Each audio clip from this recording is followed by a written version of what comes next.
You're listening to the Small Business Talk podcast with Cathy Smith. Welcome to Small Business Talk.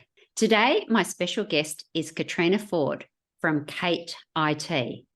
Welcome, Caitriona. Thanks for having me, Cathy. So good to be back. And you're a repeat guest, so we do love our repeat guests. And what you're going to talk about today is so important, so scary, but SBT community, you really need to listen to this one. So how the human element of cybersecurity could be affecting your business and how to protect yourself. Such a juicy topic. Thanks, Cathy. Yeah, I'm super excited, and it's something that I'm extremely passionate about. Some of the statistics out there right now are showing that the human element of cybersecurity is the biggest element. There was recently a summit in Perth, Cyber West Summit, and the summit was for non-IT professionals. And nearly every single speaker spoke about the human element.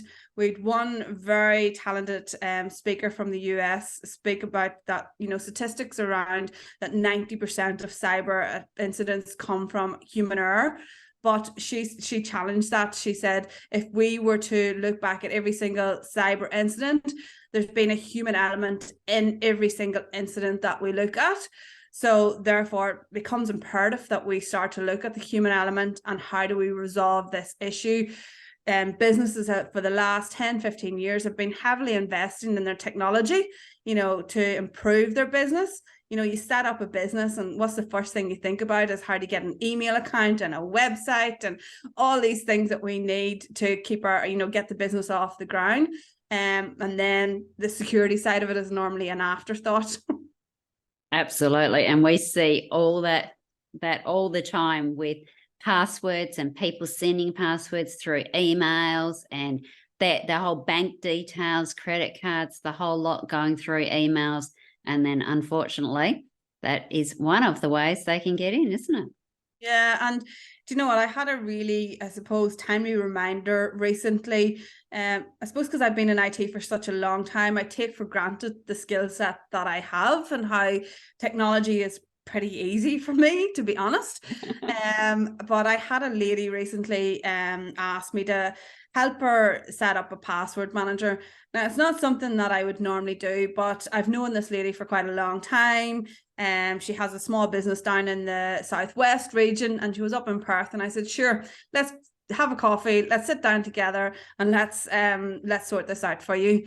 And she was so technically challenged. And we had to laugh about it, she couldn't remember passwords to get into certain pages, and we had to reset passwords. And it was a timely reminder that we don't all have those skill sets, and that technology can be very, very challenging.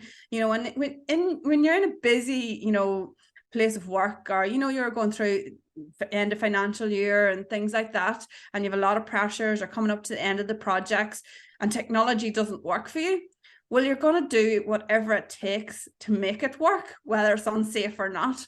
And I think that's the problem that we are seeing and we're facing, especially for small business owners.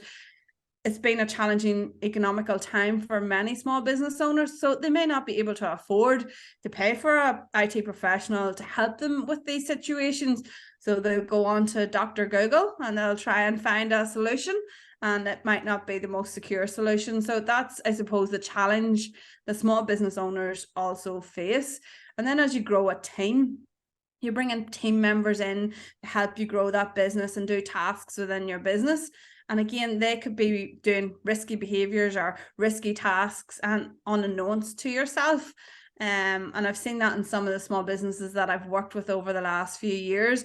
It's sometimes the business owner might think this is what's happening in the business, but then when you open the hood and you start to look under, maybe the business owner was away on holidays and the staff needed a workaround. So they found a workaround because they didn't want to trouble their boss while they're on holidays and things like that. And this is what leads to businesses getting hacked, unfortunately, is these things that happen every day on small businesses just to get the job done.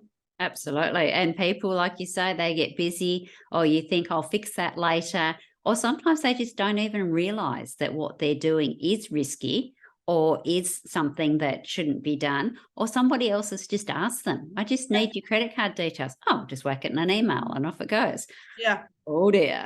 Yeah. And it's also, I've seen this in some places as well. I talk about this a lot in my training, is that if and I can say I probably was one of these types of bosses when I used to manage teams.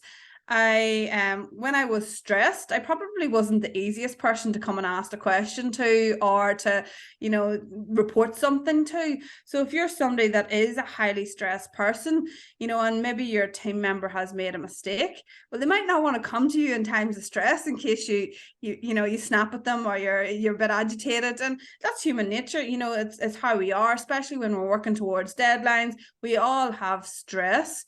And that's what I've seen, is that if we don't create an environment where they feel safe to speak up or safe to report, I've made a mistake, then that mistake can be brushed under the carpet, and that mistake can then be the reason why a business can get hacked.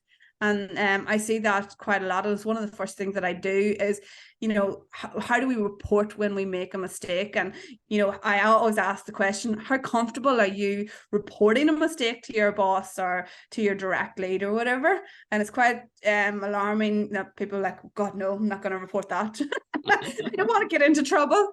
But that's the challenge. And it's one of the advantages that the hackers have against us, is that they know individuals sometimes don't want to speak up when they make a mistake. It's part of human nature. We don't want to be in the wrong. We don't want to make mistakes. We always want to be right, and we always want to be doing things right. We always want to be, impressing our boss or impressing whoever we work for. And hackers know that we will then maybe sometimes try and hide our mistakes, which then gives them the leverage to do the nasty things that they do. Yeah, absolutely. It might give them the keys to open the gate, or it might give them the blackmailing power that they can then start leveraging that off that individual to then create bigger problems. And it's with simulated phishing or phishing campaigns in particular. If somebody has clicked on a link on an email and it's downloaded malicious software, and then they don't want to report that, they maybe have made a mistake, and they don't report it, then overnight or over the weekend, that malicious software could spread through a business computers. And I've seen that many times, where somebody's clicked on a link on an email on a Friday afternoon, whether they knew it was suspicious or not, but then over the weekend, computers have been left on, and then that malicious software has spread through the business, and it's then resulted in like a ransomware attack or something like that. And that's the thing that we know, is that it's, we need to act when we make these mistakes and when we click on these links to stop them in their tracks. But unfortunately, the nature of the way we work, sometimes we don't want to speak up, or sometimes we don't even know that we've clicked on that link. Recently, I was working with an organization, and we were running what you call simulated phishing campaigns. So we sent out a phishing test to see who would click. And over 100 people had clicked within the first 10 seconds of receiving the email. So to me, we're not even being aware of what's in the email. We're not reading the email. We're just click. And if you're like myself, I get a lot of emails. Sometimes you're trying to get through them as quick as you can. And not really looking at the details. So again, that's the human risk that we have, that human element, is if we're working in a fast-paced environment that needs us to be on the ball and being fast-paced, we can't slow down to look at the detail in emails, and therefore you could easily click a link or open an attachment. Absolutely. I was at dinner over the weekend, and an elderly relative showed me her phone and said, "Do you think this is real?" And it was paypal.com.au. Now, for our global audience, obviously PayPal is not restricted to Australia, so it doesn't have a .au at the end. Everything else looked perfect. It had right logos on it, the way it was written, everything else looked perfect except for the .au. And that was probably the biggest thing that alerted the fact that it was incorrect. Yeah, and I think I call it a sort of a life skill that we all need to learn is, how do we identify these suspicious activities or these malicious emails? And it can become quite a skill, because they're getting better and better. You know, they can spoof or fake domains, they can do all various things. We talk about the rise of AI, and you know, all the benefits, and you know, I'm a huge fan of AI. It's been around for a while, but I suppose with the new generative AI is really, everybody's talking about it right now, and it's fantastic. But it's given the hackers the ability to draft even better phishing emails. So from a security perspective, it's given them a lift up, especially if they're from a country where English is not their first language. We're now seeing that they can easily draft a very convincing email in Aussie slang that we will resonate with and make us click. There'll be no spelling mistakes. They'll not be spelling organisation with a Z. They'll spell it with an S, you know, and AI can do all this for them now. Yep. Yeah. And that's a clear thing, isn't it? That we see when things are, particularly here in Australia, where we do spell things different. We add U's into things like colour and flavour. We use S's instead of Z's. So it is something that you see a lot in emails, and you go, not that one. But yeah, like you say now, and with the generative, they can actually get 2 or 3 emails that have been sent out and start doing it in your voice. Yeah, and I've seen some examples that's come recently of phishing emails, and even me as a professional has been does this every day. Very, very hard to pick out what we call the red flags in those emails. And it is going to become harder and harder. You know, we're talking a lot about deep fakes now, and even voice imitation and things like that. I don't know if you've seen the one recently on Sunrise where they faked Koshi's voice on Sunrise through AI, and you know, it sounded very, very like him. So this is the challenge that we're going to face across the world. There was a few examples of parents receiving fake AI voice generated phone calls pretending that their kids have been kidnapped, and things like that. There was one in the US. I seen a mother put up a warning a few weeks ago about it. And that's, I suppose, the dark side of AI is, you know, how they're going to use and manipulate these technologies to get into our lives and get into our businesses. And as a business owner, it's something that we need to start thinking about now. It's here. And, you know, we need to be talking to our staff and our people about these types of scams and tactics, and what does suspicious look like, and how do you identify suspicious, you know. And I think one of the things I talk about quite a lot is that cybersecurity is built on what we call 3 main pillars: technology, people, and process. And most businesses only look at the technology side, as I said earlier. We don't look at the process side. We don't look at the people side. You know, and if we looked at all 3, it would make a more robust business and future-proof the business as well. I worked with a small business here in Perth a few months ago, and was devastating. It was a family-owned business, and the wife was looking after the admin and the finance and things like that. And she'd received an invoice from one of her suppliers who they've been working with for a long, long time. Invoice came from his email address, looked pretty legit, and it was an invoice for some work that was to happen. And she recognized that the bank account details had been changed, but in the email it had said, "Sorry for the delay in getting your invoice. My friend has just committed suicide, so things are all over the place."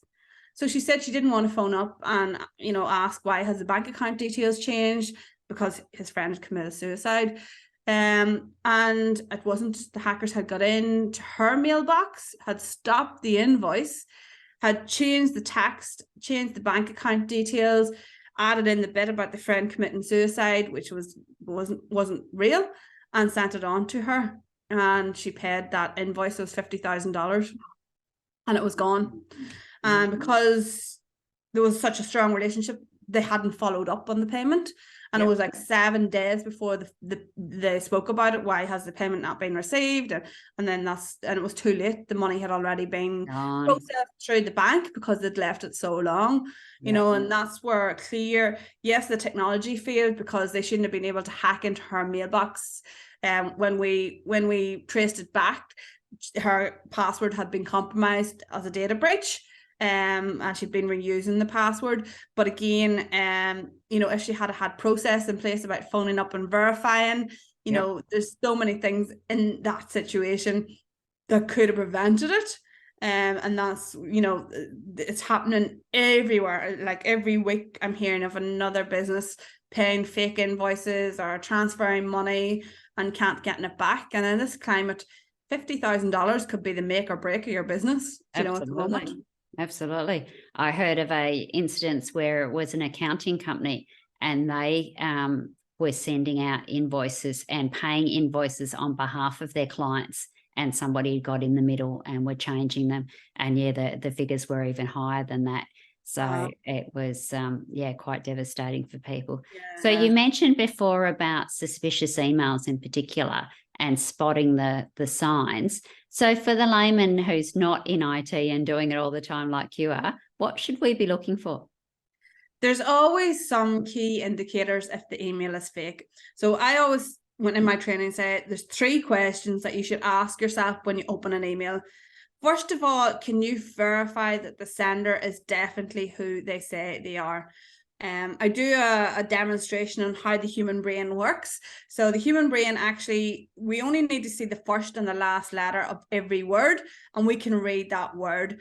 So stop and actually look at the email address. Make sure there's no letters that's dropped. So like, you know, if it's coming from Microsoft, that they haven't dropped an O, or they haven't, you know, replaced an I with a 1 or something like that. So verifying that the email address is definitely who they say they are.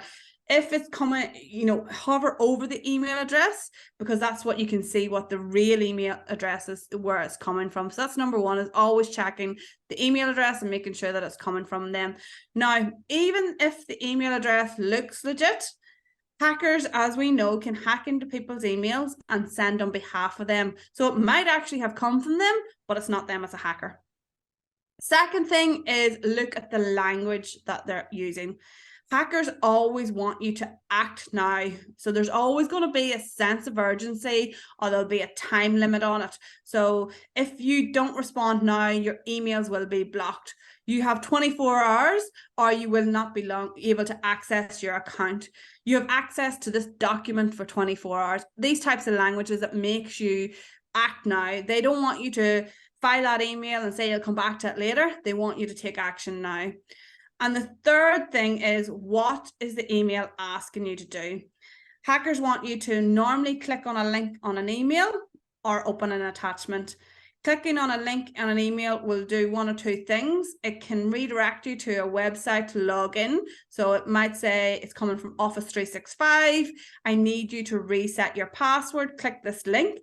You click the link and it redirects you to what looks like an Office 365 login page, but it can be fake. You put in your username and password, and you've just given them your credentials. Or it will download malicious software onto your computer that allows them to have remote control or remote access to your computer to do their nasty work. Same with opening an attachment. It can download malicious software onto your computer. So that's how you spot these phishing emails, as we say, or suspicious emails. There's normally some type of action that they want you to take. Okay. So when it's in the case of an invoice, they'll give a reason why the account's changed, or is it, even if it's not an overdue one, they're hassling you to pay it? Yeah. Sometimes not. Sometimes they will just be, you know, to hope that it will fly under the radar, that you haven't a process in place about checking bank account details. They may give you a reason why the bank account details has changed. Sometimes I've seen them, as I said, that builder that I was helping with recently, there was no reason in it for the bank account details. It just changed it. So, and the other things that they can do is fake emails or phishing emails is pretend to be somebody like your boss, for instance. So like say you're the admin or an executive assistant within an organization, and I've seen them do this where they maybe set up a Gmail account in the director or the CEO or, you know, the financial officer's name. And then they'll send an email saying, hey, I can't get access to my work emails at the moment, but I need this invoice paid. Can you transfer this amount into this bank account now? And, you know, some people unfortunately fall for those types of ones as well. So anything where it's asking you to transfer money or pay an invoice and you haven't verified it, be super, super alert is another thing as well. So get on the phone, talk to the person. Always. If you are, you know, setting up an agreement with a new business, or you're starting to work with a new business and it's the first time paying that invoice, always call and verify the bank account details. Always. I know some bookkeepers that I've done work with, they have some type of 5 points of checking when, you know, bank account details are changing and things like that. So what's your process around adding new bank accounts into your accounting software, you know, changing bank, who has authority to change bank account details, all these different things that you need to think about from a process perspective as well. And you often hear about, you know, the 4 I's. So, you know, if you're the person that's inputting the invoice for payment, maybe you should be getting somebody else to check the payments as well to make sure that nothing there looks suspicious. Perfect. Okay, so we've talked about the suspicious ones. Now I can't even say it. Suspicious ones. Ooh, give me goosebumps just thinking about what they can be in there doing. What else do you think that businesses should be doing to protect their people and protect their businesses? I am a huge advocate for training. I think we all need to be continuously learning and training, and it doesn't have to be sitting through hours long of content and e-learning and all this. It can be quick, it can be sharp, it can be very fun and engaging, but it needs to be regular. I see organizations, you know, try and do the right thing by offer their staff once a year training.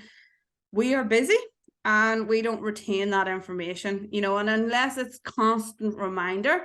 So even if it's a small team that you have, maybe it's, you know, an agenda item on your team meeting every month, you know, remember about phishing emails, remember about secure passwords, just general awareness for business owners is making staff understand why they could be targeted. And, you know, a big thing that I see a lot of organizations that I work with, and I work with a lot of larger ones these days, but it still applies to small businesses as well. We all are very busy. And when you're asking us to do something else, as well as our day-to-day job, a lot of people are like, I don't have time for it. I don't have time to do training. But if I do a thing called the with him approach, so what's in it for me? So I teach about how to keep them safe at home. And the same skills that they learn to teach how to keep themselves safe at home is the same as work. And they will bring those skills into the workplace. So you do it as a sort of giving back. I want to teach you cyber safe skills that's in your life. And then they will bring them into the workplace as well. And that works really, really well. People want to learn how to protect their social media accounts. They want to learn how to identify scams and what does a data breach mean and what does it mean if I've been part of a data breach. People are all interested in that. And thanks to the Optus and the Medibank and the Latitude, they've helped, you know, raise the awareness that these things are happening and they're impacting all Australians. You know, one of the statistics out there at the moment with all the data breaches that we've seen in 2023 is that every 1 in 2 Australians that their data has been part of these breaches now. So every, you know, half of the population, our data is out there on the dark web. So we must all learn, what does that mean for us if we have that data? How do we protect our identity? How do we protect people setting up finance in our names? You know, and as business owners, if we can assist, train our people in that, then they will bring that into the workplace as well. Absolutely. And I dare say for our American audience that the statistics are just as bad, or they do say that Australia is one of the most hacked countries in the world. So Well, it was one of the they talked about it at the summit recently. It was one of the gold awards that we didn't want to have. We no. were the most attacked nation in the last quarter. So it wasn't really a nice place to be from a cybersecurity perspective. But No, yeah. but it's definitely happening all over the world, and it's particularly happening in America as well. So for our American audience, please do be careful. So if we do think we might have been involved in one of these data breaches, either personally or as a business, have you got some tips around that as well? Yeah, look, and I think, as rule of thumb, passwords is going to be a big one. First of all, these data breaches, depending on what information they have about you, they may have access to your accounts now. So passwords is something that we should change on a regular basis, and we should have multi-factor authentication. So a second method of authenticating that you are who you say you are to get into your accounts. On all our important accounts, whatever it is that we have. But in Australia, there is a really good service, and I know there's ones in the US as well. The one in Australia is called ID Care, and they offer really good advice on, if you've been part of these breaches, what to do. But things like if you've been part of them and they have some of your financial information, maybe you start setting up credit monitoring to make sure that they're not trying to apply for credit in your name. But be aware that they have quite a lot of information about you now, and they will try and scam you. That's what this information they're going to do. They'll go to the dark web, they'll have a look to see what information is out there about you and how can they use that to scam you, to fool you into maybe paying for fake invoices, all these different tactics that they will use. So there's basic things that if you know that you've been part of some of these breaches, like changing your driving license number, getting a new passport, those types of things. Unfortunately, we can't change your date of birth, so it's going to be out there. We could wind back the clock a few years, but we can't do that. Oh, why not? If you could do that, you'd be making an absolute million. I know. But all those different types of personal information is going to be out there. So it's about how to protect your what's important to you as an individual. As a business, it's no different. If you've been part of these data breaches, they're going to gather this information to target your employees. Whether they try and target them to get into your systems or try and target them to fall for scams. And that's what it's all about, is trying to use the information against you in some way, shape, or form. So unfortunately, it's the era that we live in, but just be mindful of these types of scams and be more aware. For me, I know I was part of the Latitude data breach. I purchased a sofa many years ago and got the 36 months interest credit free from Harvey Norman's, like a lot of us did. And now they have my passport number and they have my driving license number. I've changed the driving license, have a new passport since, and I'm more aware of scams.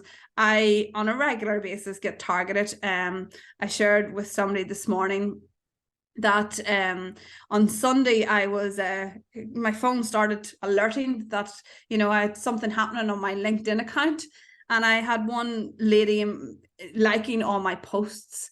So she had gone through every single post till probably I ever started on LinkedIn, and the phone kept beeping and beeping, and I was like, have I got a secret admirer or what is going on? Started to do my research and looked into it, and it was very clear that it was a fake profile. And most likely she was trying to like my posts so that people thought that I knew her, and then they might fall for scams, so just be more aware of the type of tactics that they might use now because your information is out there. Absolutely. And things like knowing whether you have children or elderly relatives and sending you text messages and saying, I'm at the supermarket and my credit card's being blocked. I need some money to pay the groceries and that sort of thing, pulling on those heartstrings. And like you say, it's urgent. It's got to be done right now.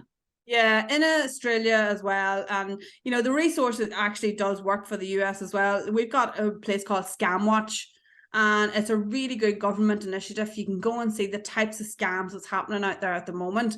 That one that you talked about, that's the Hi Mum scam. They're now actually doing Hi Dad ones as well. But if you look at ScamWatch, they're constantly sharing the newest and latest scams that are happening. There's a massive rise, not just in Australia, but across the world, of sextortion scams. And there was a case in Perth here, just actually at the start of the month. And the same situation is happening across the world, everywhere. So what they do is they befriend you on a social media platform. This particular incident was a Snapchat, and they pretend to be of the opposite sex or the same sex and try to establish a romantic relationship with you, build some trust over a period of time, and then ask for nude photographs. This individual that this scam happened to, and it's happening to many across the world at the moment, sent the nudes, and then they say, look, we aren't who you thought we are. We're hackers. We want to hold you to ransom. You need to pay X amount of money, or I'll send your photos to your friends. And if you don't actually pay the money, they do send the photos to your friends, unfortunately. This particular incident, it was on the ABC News here in Perth.